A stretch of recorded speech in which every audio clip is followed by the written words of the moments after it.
Step into the world of power, loyalty, and luck. I'm gonna make him an offer he can't refuse. With family, cannolis, and spins mean everything. Now, you wanna get mixed up in the family business. Introducing The Godfather at ChumbaCasino.com. Test your luck in the shadowy world of The Godfather slot. Someday, I will call upon you to do a service for me. Play The Godfather now at ChumbaCasino.com. Welcome to the family. No purchase necessary. VGW Group. Void where prohibited by law. 18 plus. Terms and conditions apply.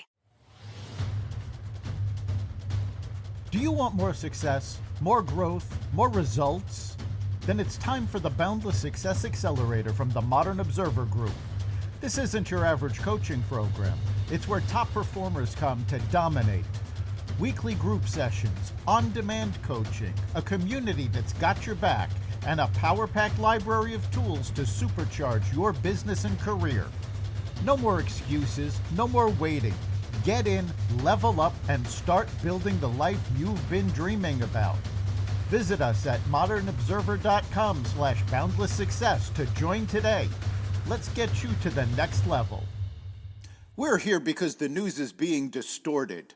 We're here because people are being inundated with misinformation on social media. We're here because people are being judged guilty until proven innocent. We are fighting back with facts. This is not a safe zone, so buckle up, Buttercup. This is the raw, naked truth.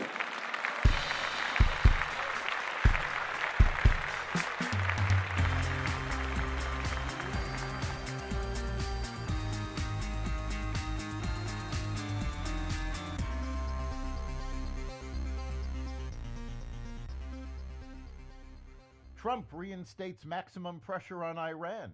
Cabinet appointments moving forward. The post office halts service from China, and more. Welcome to the Raw Naked Truth. I'm your host, Eric Lopkin, and here's the news you need to know. President Donald Trump unveiled an executive order reinstating a maximum pressure campaign against Iran on Tuesday, coinciding with a visit from Israeli Prime Minister Benjamin Netanyahu to the White House. Trump voiced that he was torn on signing the order and admitted he was unhappy to do it, noting that the executive order was very tough on Iran.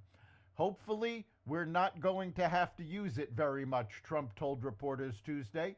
The order instructs the Treasury Department to execute maximum economic pressure upon Iran through a series of sanctions aimed at sinking Iran's oil exports. His first administration also adopted a maximum pressure initiative against Tehran, issuing greater sanctions and harsher enforcement for violations. The White House on Monday released a list of projects overseen by the top U.S. aid agency it identified as waste and abuse, as Elon Musk's cost cutters seek to dismantle the decades-old provider of foreign aid. Musk, a special government employee, according to White House Press Secretary Karoline Leavitt, oversees the newly created Department of Government Efficiency. Despite its title, Doge is not a government agency, but has been tasked by the White House's executive office with dismantling top spending initiatives, and the billionaire's most recent target is the U.S. Agency for International Development.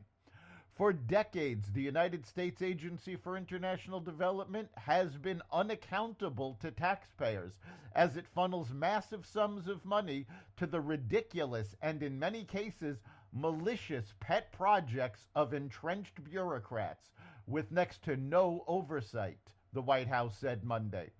According to a list released by the White House, U.S. aid allocated millions of dollars for programs the Trump administration considers controversial and that frequently involved DEI initiatives launched during the Biden administration.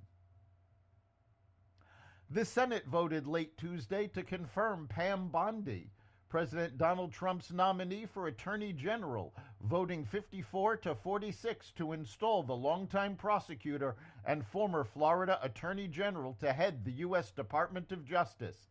Senator John Fetterman of Pennsylvania bucked his party to make the vote bipartisan. He was the only Democrat to join Republicans in support of the nominee.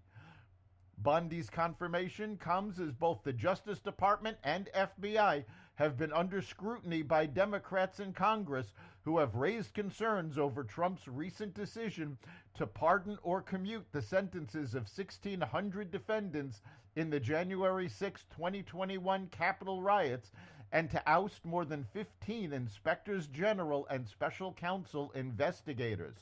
Those Democrats said nothing over the thousands of violent criminals pardoned by Biden, nor did they fight the politicalization of the agencies during the Obama and Biden administrations.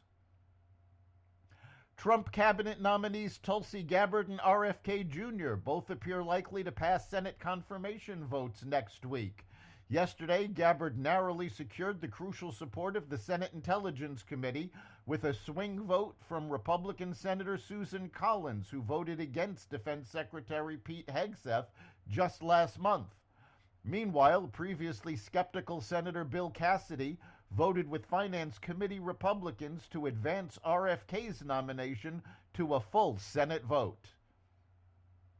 In a joint press conference with Israel's Benjamin Netanyahu, President Donald Trump said he sees a long-term ownership position for the U.S. in Gaza, an area devastated by the 15-month war between Israel and Hamas. Trump said the 2 million Palestinians who live there should go to other countries while the area is redeveloped and eventually turned into the Riviera of the Middle East, where the world's people, Palestinians included, could live. The U.S. Postal Service said it would stop accepting parcels from China and Hong Kong, cutting off a service that is popular with online vendors in China. The Postal Service said it is suspending inbound packages from China Post and Hong Kong Post until further notice, and that the change wouldn't affect delivery of letters. The statement, released Tuesday, doesn't say whether the Postal Service is changing its last-mile deliveries of parcels brought into the U.S. by third-party companies.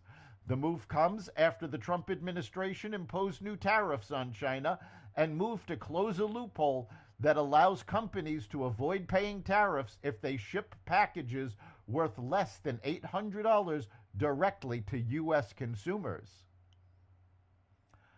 Comedian Jon Stewart took aim at Senator Chuck Schumer, the Democrat from New York, on Monday after the Democratic Senate Minority Leader responded to President Donald Trump's tariffs by telling Americans it would impact beer and guacamole costs. Your response to the trade war is to effing tell us guacamole is made of avocados, Stewart said. Stewart played a clip of Schumer arguing that Trump's proposed tariffs would affect beer and avocados while holding up a can of Corona and an avocado. Trump threatened tariffs on Canada and Mexico over the weekend, but has since agreed to pause them after conversations with both countries' leaders. Democrats, can you please stop effing trotting Schumer out there every time Trump traverses into the unreal? He's not good at this, Stewart said. Schumer, of course, failed to notice that beer is manufactured in America and avocados are grown in California. That's the Raw Naked Truth. You can catch every episode of the Raw Naked Truth at xvadio.com, the Apple Podcasts app, YouTube, Rumble, Spotify, iHeartRadio, Audible, Amazon Music, and other platforms that respect freedom of speech. We'll see you next time.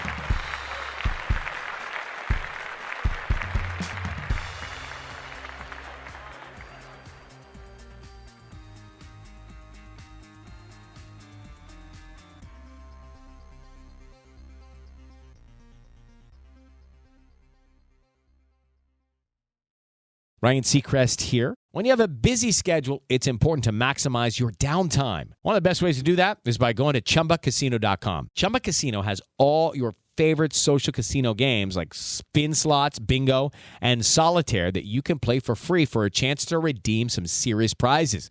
So hop on to ChumbaCasino.com now and live the Chumba life. Sponsored by Chumba Casino. No purchase necessary. VGW Group. Void where prohibited by law. 18 plus terms and conditions apply.